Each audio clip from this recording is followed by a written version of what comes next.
నమస్కారం. ఎల్టీసీటీవీ న్యూస్ కి స్వాగతం. నందిగామ మండలం ఐతవరం గ్రామంలో ఉమ్మడి ఆంధ్రప్రదేశ్ మాజీ హోంశాఖ మంత్రి వసంత నాగేశ్వరరావు తన నివాసంలో మీడియా సమావేశం ఏర్పాటు. విజన్ 2040 రాజధాని భవిష్యత్తు కోసం 40,000 ఎకరాల భూమి అవసరమని పేర్కొన్నారు. రైతులు స్వచ్ఛందంగా రాజధాని అభివృద్ధి కోసం భూములు ఇవ్వాలని కోరారు. రాష్ట్రం అభివృద్ధి చెందాలంటే పెద్ద పెద్ద పరిశ్రమలు సమృద్ధిగా వనరులను కల్పించడానికి చంద్రబాబు ప్రభుత్వం అహర్నిశలు శ్రమిస్తోందని పేర్కొన్నారు. హైదరాబాద్ నుండి రాజధాని లేక ఉత్త చేతులతో వచ్చామని, చంద్రబాబు తన మేధస్సుతో రాజధాని ఏర్పాటుకు అహర్నిశలు శ్రమిస్తున్నాడని, కియా మోటార్స్ తదితర పరిశ్రమలను తీసుకొచ్చిన ఘనత చంద్రబాబుదని తెలిపారు. గతంలో రాజధాని భూములకు 33,000 ఎకరాలు ఇచ్చిన రైతులకు పాదాభివందనం చేస్తున్నట్లు వసంత నాగేశ్వరరావు వెల్లడించారు. గత ప్రభుత్వ పాలనలో 3 రాజధానుల పేరిట కాలయాపన చేశారని, గత ప్రభుత్వంలో చేసిన అప్పులను చంద్రబాబు తీరుస్తున్నారని, గత ప్రభుత్వంలో ప్రతి విమర్శలు తప్ప అభివృద్ధి జరగలేదని పేర్కొన్నారు. మామిడి రైతులను వైసీపీ నాయకుల పరామర్శల కోసం రాష్ట్రంలో యుద్ధ వాతావరణాన్ని జగన్మోహన్ రెడ్డి సృష్టిస్తున్నారని పేర్కొన్నారు. రాబోయే రోజుల్లో విద్యాలయాలు, పరిశ్రమలు, వైద్యశాలలు, జాతీయ,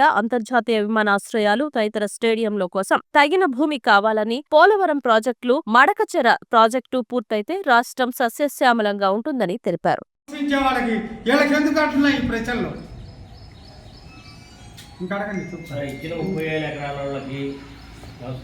ఎకరాల వాళ్ళు చేసి చరిత్రలో ఎట్లయితే భూమి మీద ఉన్నటువంటి దేవతల్లాగా వాళ్ళని మనం గుర్తిస్తున్నామో, మీరు కూడా భవిష్యత్తు ఈ 5 ఏళ్ళు 10 ఏళ్ళు కాదు, భవిష్యత్తు 50 ఏళ్ళు 100 ఏళ్ళు కలిగి ఉన్నంత కాలం అమరావతి విస్తృత ప్రయోజనాలు కాపాడటానికి ఆనాడు కావాలంటే దొరకదు, ఈనాడు సేకరించాల్సిన అవసరం ఉంది. దయచేసి మీరు సేకరణకి ఉపయోగపడండి అని నా రైతు సోదరులకి ఇక్కడి నుంచి నేను మనపూర్వక నమస్కారాలతో వాళ్ళకి విజ్ఞప్తి చేస్తున్నాను. ఇదే 30,000 వచ్చే వాళ్ళకి మనం వసతి కలగజేయటం, రవాణా కలగజేయటం, భూములు కేటాయించటం, అప్పుడే పరిశ్రమలు వస్తాయి. వాడికి పలానా చోట నువ్వు పరిశ్రమలు తీసుకురా, నీకు స్థలాన్ని నేను కేటాయిస్తా, నువ్వు నీకు కేటాయించిన స్థలం దగ్గరికి నువ్వు రావడానికి తొందర మార్గంలో వాడు వెంటనే అక్కడి నుంచి అమెరికా నుంచి వస్తాడు, సరాసరి దిగుతాడు, నువ్వు చెప్పిన కొత్త విమానాశ్రయంలో పని చూసుకుంటాడు, సాయంత్రానికి వెళ్ళిపోతాడు. ఆ ఫెసిలిటీ వాడికి ఉండాల్సింది. పారిశ్రామిక దానికోసం వాడు వచ్చి నేను పెట్టాలంటే ఏం చేయాలా, నేను ఎక్కడ పెట్టాలా, నేను మేరా దగ్గర నాగేశ్వరరావు దగ్గర కొనుక్కోవటం కాదు. నువ్వు రా, నువ్వు ఏ ఇండస్ట్రీ పెట్టదలుచుకున్నావో ఆ ఇండస్ట్రీకి స్థలం వెంటనే ఎంత కావాలో చెప్పి అందిస్తా. దానికోసం ఈ పూల్ చేసేది నా కోసం నీ కోసం కాదు, అది ప్రజల కోసం, పబ్లిక్ ఎంటర్టైన్మెంట్ కోసం. సార్ ఇప్పుడు ఈ సంవత్సర కాలంలో ఎక్కడ ఏ డెవలప్మెంట్లు ఏమిటి అనేది చూడకుండా సత్యనపల్లి పోతుంది, గోడ పెడుతుంది. నిన్న అక్కడెక్కడో మామిడికాయల కోసం అని చెప్పి గోడ పెడుతుంది, బంగారుపాలెం తెనాలి పోతుంది, గోడ పెట్టి. ఇదే గోడ తప్పితే నువ్వు డెవలప్మెంట్ కోసం ఏమైనా సజెషన్ ఇచ్చావా చెప్పండి నాగేశ్వరరావు. అందుకని డెవలప్మెంట్ కొనసాగాల్సిందే. ఇవన్నీ జరుగుతూనే ఉంటాయి. డెవలప్మెంట్లు, సంక్షేమ పథకాలు ఇవన్నీ జరుగుతూనే ఉండాలా. ఆంధ్రదేశం అక్షర క్రమంలోనే కాకుండా అభివృద్ధి క్రమంలో కూడా అభివృద్ధి చెందాలా. మన ఆంధ్రదేశంలో ఉన్న ప్రజానీకం మొత్తం ఈ నాయకత్వాన్ని బలపరుచుకుంటూ మన డెవలప్మెంట్ మనం ముఖ్యంగా దృష్టిలో పెట్టుకొని మనం పనిచేయాలా. దానికోసమే నేను ఆ 33,000 ఎకరాలు సేకరించిన, ఇప్పుడు 40,000 ఎకరాలు సేకరించిన. సమంజసం మనం నిరోధక శక్తులుగా మనం ఉపయోగపడితే ప్రజలు క్షమించరు. ఇవాళ చంద్రబాబు నాయుడు తీసుకున్న గత సమీకరణ, ₹1 ఖర్చు పెట్టకుండా ఎక్కడన్నా దేశంలో ప్రపంచంలో మీరు చెప్పండి పలానా చోట క్యాపిటల్ కోసం డబ్బులు లేకుండా ఇచ్చారు అని చెప్పి. ఒక్క ప్రపంచం మొత్తంలో భారతదేశంలో ఆంధ్రదేశంలో అమరావతి పేరుతోనే 33,000 ఎకరాలు ఇచ్చినటువంటి ఆ రైతులకి నా ధన్యవాదాలు తెలియజేస్తున్నా, వాళ్ళకి నా నమస్కారాలు తెలియజేస్తున్నా, వాళ్ళ పాద పద్మాలకు నమస్కారం పెడుతున్నా. వాళ్ళ ఇచ్చినందుకు ఎన్ని బాధలు పడ్డారో, ఎన్ని కష్టాలు పడ్డారో, ఎంతమంది దేవుళ్ళ చుట్టూ తిరిగారో ఆ దేవుడికే తెలియాలి. అట్లానే మళ్ళీ ఇప్పుడు ఇవ్వడానికి సిద్ధపడుతున్నారు. వీళ్ళని ఎందుకు మీకు అని అంటారు? ఒక ఇంటర్నేషనల్ స్టేడియం ఉంటే తప్ప, ఒక ఇంటర్నేషనల్ విమానాశ్రయం ఉంటే తప్ప అమెరికాలో నువ్వు ఏ స్టేట్ అయినా తీసుకొని 20 విమానాశ్రయాలు లేని స్టేట్ ఎక్కడైనా ఉందే? అర్జెంటీనా తీసుకోండి, లేకపోతే మనం న్యూజిలాండ్ తీసుకోండి, లేకపోతే న్యూయార్క్ తీసుకోండి, ఎక్కడైనా 20 విమానాశ్రయాలు లేని స్టేట్ ఉందో చూడండి. ఏ మనకు ఉంటాయి సార్. ఇప్పటికే గన్నవరంలో అక్కడ పోలవరం ప్రాజెక్ట్ పూర్తి కావాల్సిందే. ఇప్పుడు అనుకుంటున్నటువంటి బరకచర్ల ప్రాజెక్టు కూడా పూర్తి కావాల్సిందే. మనం మీ పిల్లలు ఇక్కడ ఉన్నటువంటి మీ అందరు పిల్లలు కూడా హాయిగా ఇక్కడే బ్రహ్మాండమైనటువంటి స్విచ్ లాంటిది, లేకపోతే ఎస్ఆర్ఎంటీ లాంటిది, లేదా అనేకమైనటువంటి జాతీయ అంతర్జాతీయ పేరు పొందినటువంటి విద్యా సంస్థలు, లేకపోతే విమానంలో ఇక్కడికి వచ్చి ఆపరేషన్ చేసుకునే పరిస్థితి కలిగినటువంటి వైద్య సదుపాయాలు, ఇక్కడ ఎక్కడైనా జరిగితే ఇక్కడే హార్ట్ మార్పిడి చేసేటువంటి పరిస్థితి, ఇక్కడ ఎవరైనా చనిపోతే అతను విల్లింగ్ ఉంటే ఎక్కడో గ్రీన్ లైన్లో ఎక్కడో మనం చెన్నై దాకా తీసుకుపోతున్నాం. చెన్నైలో ఏదైనా ఇబ్బంది అయితే కూడా ఇక్కడ తీసుకురావాల్సినటువంటి అవసరం. కొద్దిగా అభివృద్ధి చెందుతున్నటువంటి రాష్ట్రంలో ప్రజలు తీసుకున్నటువంటి ఇబ్బంది వల్ల మీకు తెలుసు కదా, తడ దగ్గర శ్రీ సిటీ అని ఒకటి వచ్చినప్పుడు చంద్రబాబు ఉన్నప్పుడు దాని పేరేంటి మన కియా, అనంతపురంలో కియా. ఇవాళ మన సగం కార్లు మీ కియా అయి ఉంటాయి. ఈ కాకుండా ఆయన రామచంద్ర నాయుడుది ఇది. నేను ఎవరైనా మన పార్టీలో పెద్దలు ఎవరైనా ఉన్నా వారిని నేను విమర్శించను, కానీ వారు భవిష్యత్తును తీవ్రంగా ఆలోచించగలిగిన వాళ్ళే. కానీ మరి ఎందుకు వారి పందాన్ని గురించి నేను మాట్లాడను. నా పందా నాదే. 30,000 ఎకరాలు ఉండాల్సిందే. ఇప్పుడు అది ఉపయోగంలోకి వచ్చింది. 40,000 ఎవరండి? నేను 33 ద్వారా ఎవరి స్వార్థాలకి వ్యక్తిగత ప్రయోజనాలకి ఉపయోగించుకునే పరిస్థితుల్లో లేని విధంగా సిఆర్డిఏ చట్టం ఉంది. రెండోది, వచ్చేటువంటి విశ్వవిద్యాలయాలకు కానీ లేకపోతే వైద్యశాలలకు కానీ లేకపోతే పరిశ్రమలకు కానీ స్థలాలను కేటాయించి అది ఉపయోగంగా ల్యాండ్ అయ్యేటట్టుగా అది మనం ఉపయోగించే రీతిలోనే పాడు పెట్టారు కదండి 5 ఏళ్ళు. వీడు నేను చెప్పకూడదు కానీ ఒక పార్లమెంటు మెంబరు అనుయాయులు అక్కడ కింద ఉన్నటువంటి తీసుకుపోయారు, కంకర్రాళ్ళు తీసుకుపోయారు, ఆ పెద్ద పెద్ద సొరంగాలు ఉన్నాయి అవి కూడా ఎత్తుకుపోయారు. అదే తూములు. ఇక అట్లాంటి పరిస్థితి రాదు. ప్రజలకు అర్థమైంది. ప్రజలు ఏం చేయాలో చేస్తారు. ఉన్నటువంటి నాయకులు విజన్ 2040 అని అంటున్నాడు. దానికోసం రాజధాని భవిష్యత్తు ఇప్పుడు 40,000 ఎకరాలు అవసరం అని అన్నదాని మీద ఇప్పుడు చర్చ జరుగుతుంది కనుక నేను చేశాను. ఒక ఏరోడ్రామ్కో లేకపోతే ఒక పెద్ద స్పోర్ట్స్ సిటీకో వీటికే కాదు.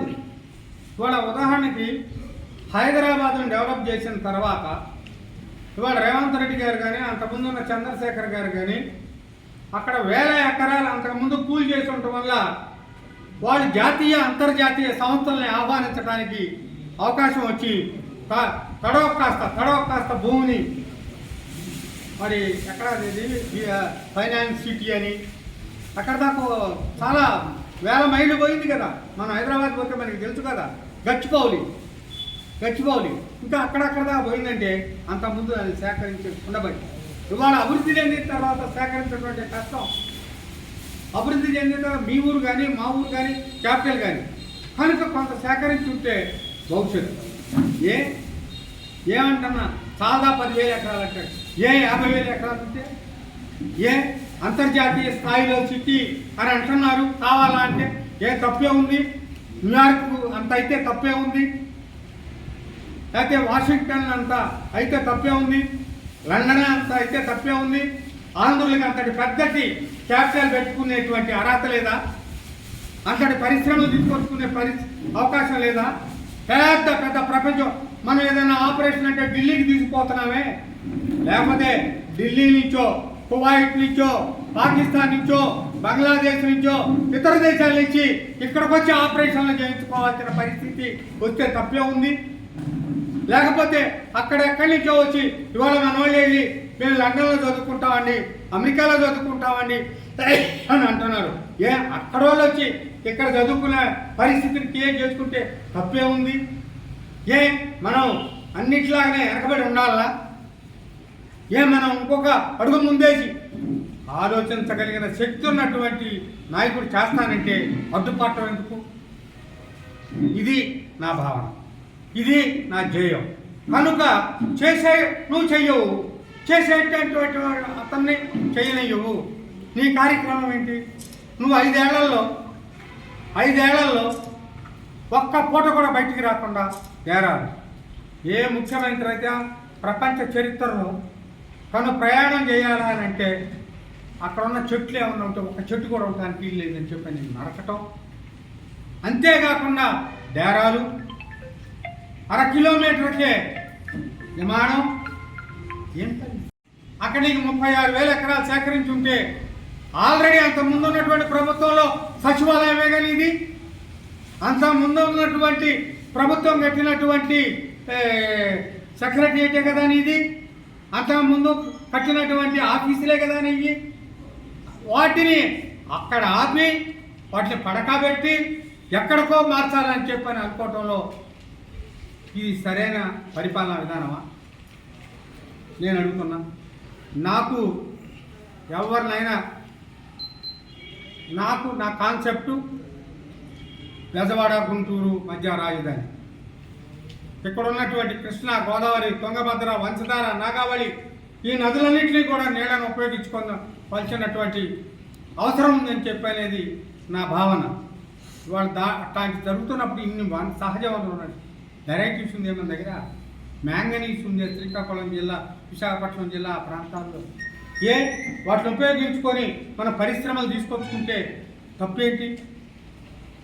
స్వర్గీయ నందమూరి తారక రామారావు గారు కిలో బియ్యం 2 రూపాయలు, సగం ధరకే చీర దావతి, 6,000 రూపాయల గృహ నిర్మాణ కార్యక్రమం ఇట్లాంటివి మొదలుపెట్టి సంక్షేమ కార్యక్రమాలతో పాటు తెలుగు గంగ అనేటువంటిది ఒకదాన్ని మొదలు పెట్టడమే కాకుండా గాలేరు నగరి కార్యక్రమాలు మొదలుపెట్టడమే కాకుండా ఇవాళ మన వనరుల్ని మనం ఉపయోగించుకోవాలనేటువంటి కార్యక్రమం చేసిన తర్వాత మరి దురదృష్టవశాత్తు ఇంకా నత్తనడుగుతున్నటువంటి పరిస్థితుల్లో ఇవాళ చంద్రబాబు నాయుడు ప్రభుత్వం చేపడుతున్నటువంటి అప్పులు అవుతాయి.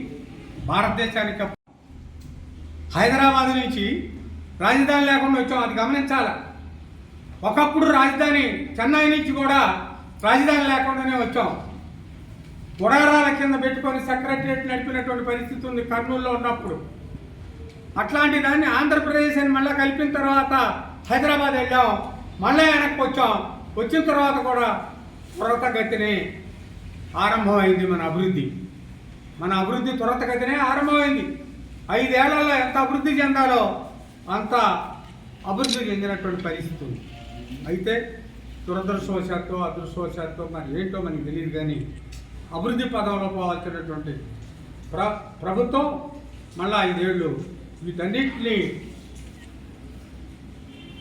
కుంటుపరిచి విశాఖపట్నం ఒక క్యాపిటల్ అని, గుంటూరు ఒక క్యాపిటల్ అని, కర్నూలు ఒక క్యాపిటల్ అని, ఏ క్యాపిటల్ కట్టకుండా ఏమీ చేయకుండా ఊరికే ప్రతి విమర్శలతో కాలం గడిపారు.